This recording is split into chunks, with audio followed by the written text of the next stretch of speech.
There's excitement in the air because today we finished the restoration of our 38 Packard Coupe. So join me as I wrap up a few minor details and then visit with a special Packard guest.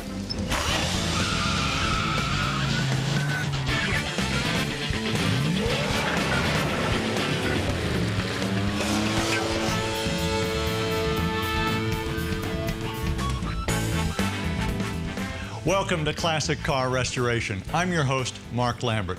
Our 38 Packard Coupe has really come a long way since we began this restoration. Now it's a completely sorted car mechanically, and it looks terrific too. Today, I want to introduce you to a special Packard guest, plus I want to show you one of my own Packards and how to store your collector car. But first, let's wrap up a few final details on our 38 Coupe.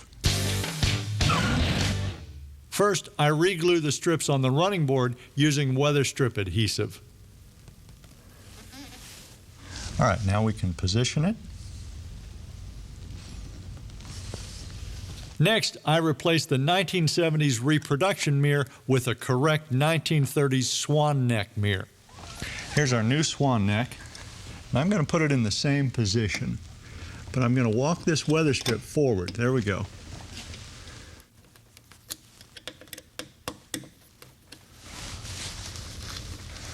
All right, that looks a lot better. And for 35 bucks a pair, it's well worth it. All the 38 Packards were wired for clocks, plus they had this glove box door that had a place for one. But the clock itself was extra, so a lot of them had this blanking plate. Now we found this clock on an internet auction site, and we're going to install it.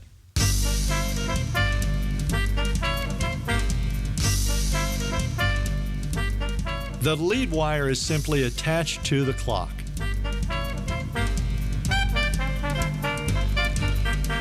And this is the clock light. It comes on with the headlight switch right there. And look at this. Here's a reproduction Packard 8 owner's manual. Now the reason I know it's a reproduction, look in the back. You can always see the credit. But that is a really nice repro. All right, let's see what we've got. Now that looks a lot better. Now this is one of the most fragile parts on the car. It's the license plate holder. It goes right here, and ours is broken. Now it's pot metal, but we could still repair it. It would still be fragile. And we went ahead and sourced a new one through an internet auction. Now this is a reproduction part. It's much heavier made than the original part, so we're going to run with this. To install it, I need to take this light out and pull the electricals. Loosen the screws and remove the taillight lens and pull the electricals out. This is a little tricky. I've got to reach back in there and get this bolt up through the skin of this light. Here's one.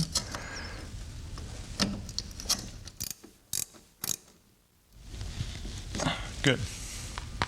All right, now this is the bracket itself. It goes on top of the stanchion bracket, and it goes in like this.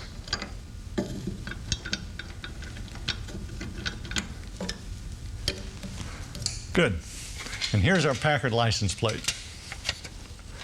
They never overstated the merits of the car. It was just ask the man who owns one.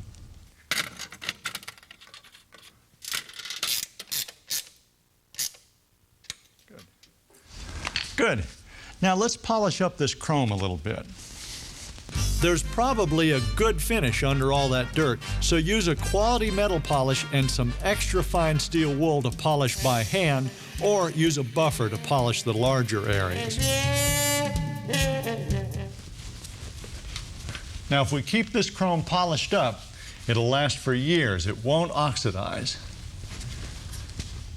And don't forget about this, the back of the bumper, because that's vulnerable to rust too. I like to use silver paint. Our final detail is to paint the tailpipe. I use a black high-heat paint. All right, that completes our final detailing. When we come back, we'll be joined by Stuart Packard. He's a member of the Packard family, and he'll share with us some history on the Packard Proving Grounds in Utica, Michigan.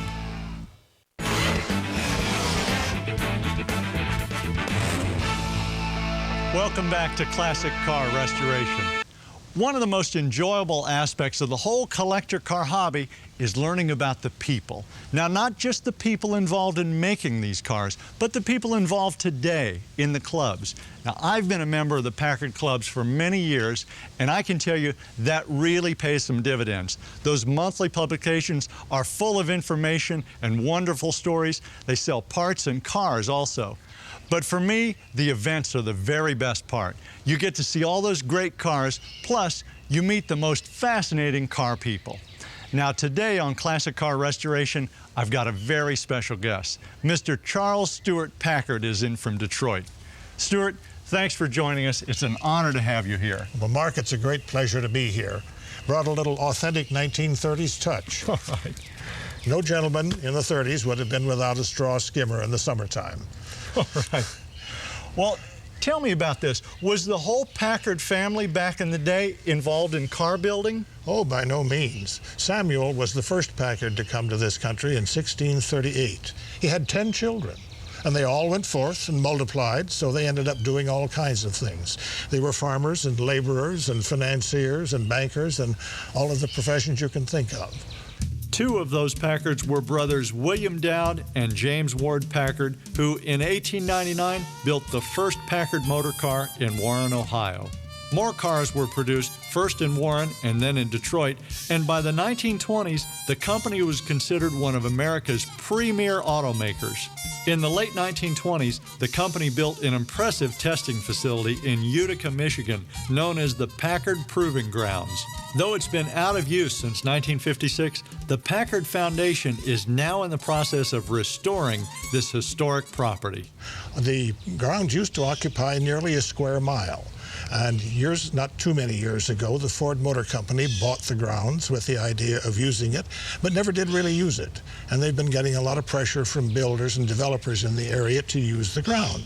Well, the Packard Club said, can't we, Mr. Ford, have a piece of this for our history?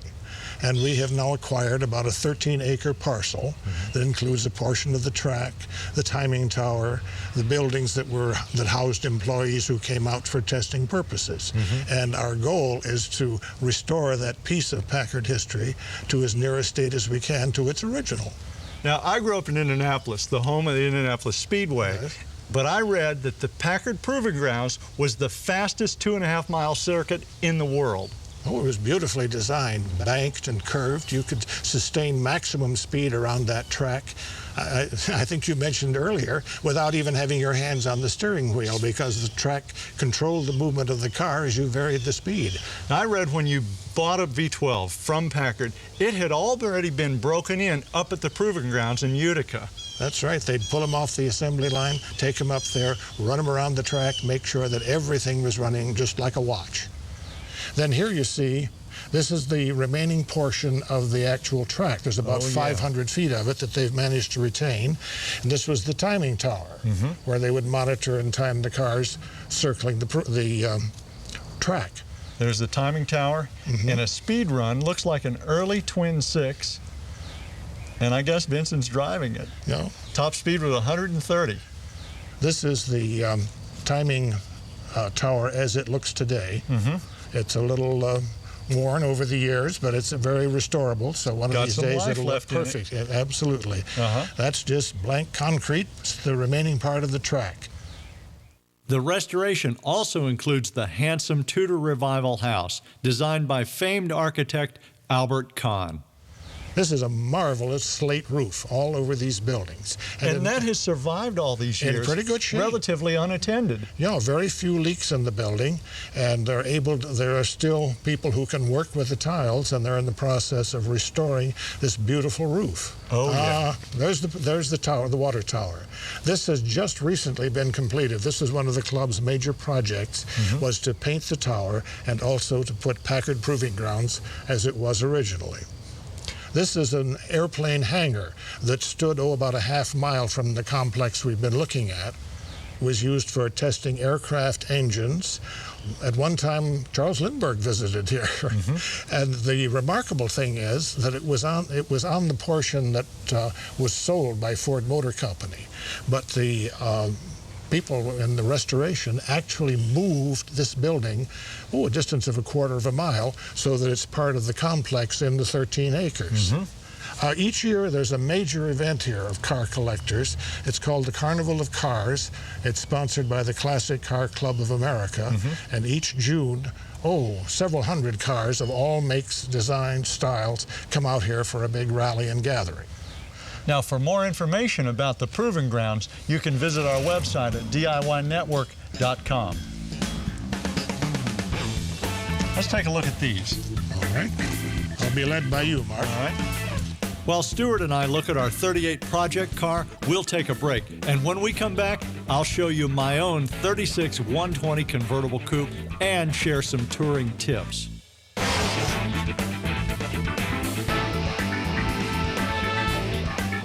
Welcome back to Classic Car Restoration. I want to give you a closer look now of the car that I was just showing to Stuart Packard. The dream of every collector is to find that one untouched original car, and that's what this is. It's a 36 Packard 120 convertible coupe, and it's got a rumble seat. There's 3 steps here to get in, and you've got room for 2 more passengers out here. Now, they're out in the elements, but if your top's up, you've got a window here that zips down and you can talk to them. Either way, it's great fun. Now, this car was purchased brand new in 1936 by George and Luella Jeffries, and that's who I bought it from. It's got completely untouched original interior. Look at this stuff. This is what's so important when you're restoring a car. You've got the exact measurements and material to replicate when it comes time. The floor mats, all original. The dash is completely untouched. And the great thing is, this car only has 58,000 miles on it, and everything works really well. I drive this all the time. And I want you to notice this chrome frame windshield. It's got that great short look that became so popular with the hot rodders in the 1940s. Now, if you're really lucky, your car will come with all the original paperwork like this one did. Here is the original sales brochure. That gets you interested in the car when you go into the dealership. The car has the original owner's manual, all the information to operate the car. Now, these are kind of hard to find. This is the list of the original Packard approved accessories for the car. There's our radiator emblem. There's our fender skirts. We've got those too. But this is the best stuff.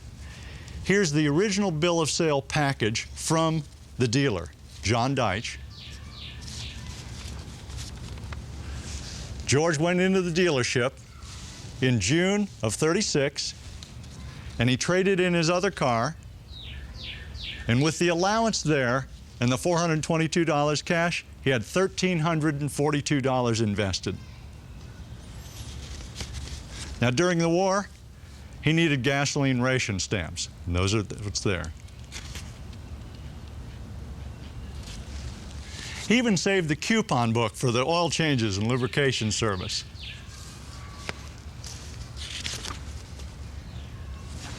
Whether your car is a good original one like this or a freshly restored car, you're going to want to use it in the way it was intended to be used, to go out on tour with it. Now I want to show you my own little survival kit that I use when I go out on the road. I am happy to report that in 30 years of driving these old cars all over the country, I have never had an out-of-town breakdown that I couldn't fix right there on the side of the road. Now, how did I do that? With a survival kit, and I want to show you that right now.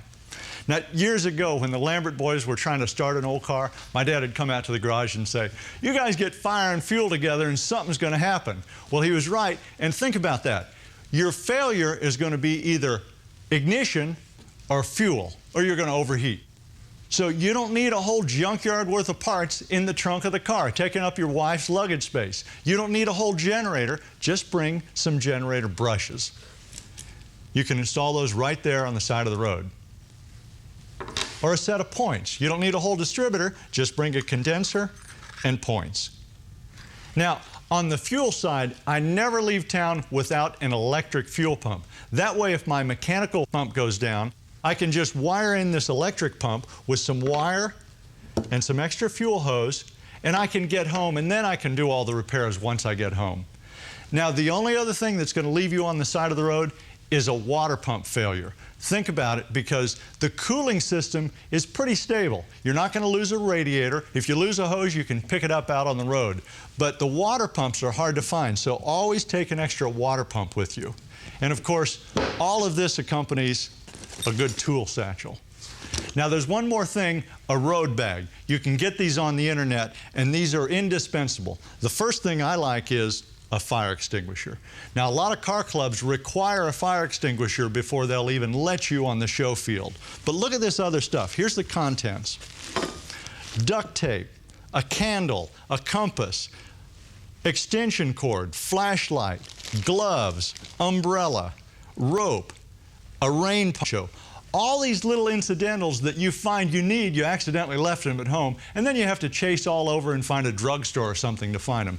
They're all in this bag. Just pitch it in the trunk, forget about it until you need them. Now, for more information about survival kits and road bags, you can come to the website at DIYnetwork.com. Now make sure you stay with us, because when we come back, I want to show you how to properly store your collector car. And then we'll recap our whole restoration on our 38 Packard Coupe.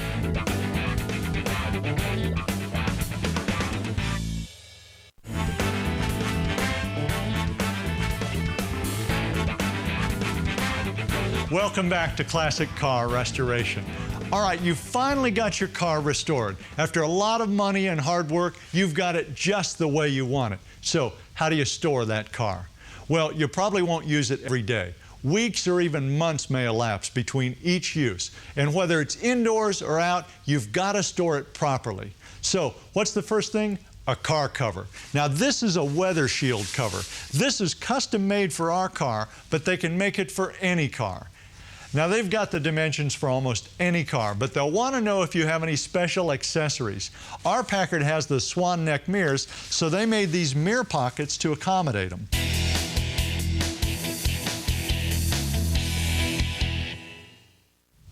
Now this is a 3-layer quilted cover. It's exceptionally good for outdoor use because it's got what they call moisture management. In other words, it lets the moisture escape, but it won't let it in.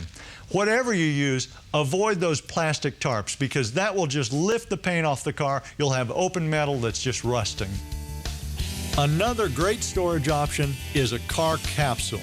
Simply lay the plastic out, drive the car on, drape the cover over the car, zip it up, and plug in the air pump. In just a few minutes, the capsule fills with air.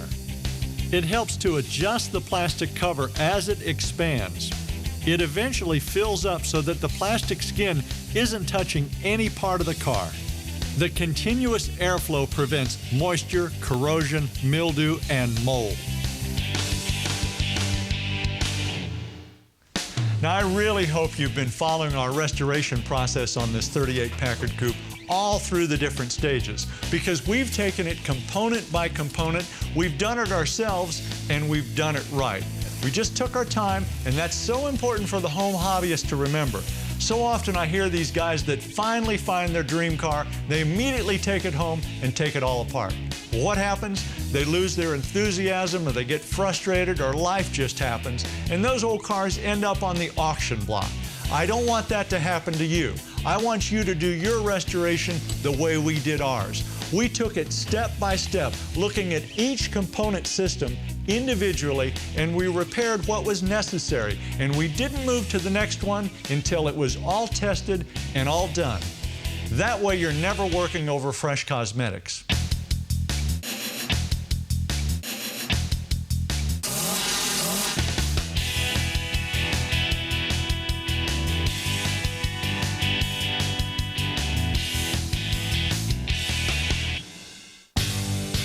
I really like the way this Packard turned out. Not just the way it looks, but the way it runs too.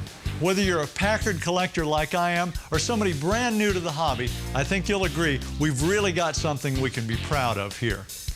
And I want to thank my guests and all the restoration experts that helped me along the way. And I thank you too for joining in on our fun. And I also encourage you to go out and find your dream car and restore it. We did it, and you can too. And I'll see you on the next Classic Car Restoration.